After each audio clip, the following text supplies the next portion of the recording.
uzliekam paši mājās tajā trīsstūrītī, tātad, kur augšējais ir vēdera mīkstums tajā trīsstūrī, ja, kur veido ribu loki,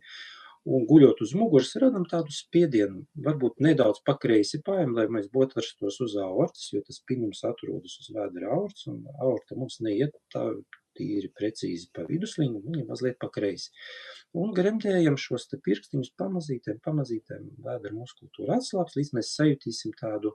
aortas pulsāciju, ja, tas atkarīgs atkal no konstitūcijas, ja jums ir tas zemāts augstslānīts lielāks, tad to aortas pulsāciju varbūt arī nesajutīsiet, bet līdz ko jums sāk pa pirkstiem sist, jūs mazliet atkal paceļieties uz augšu, ja, tātad viegla, lai tā pulsācija ir,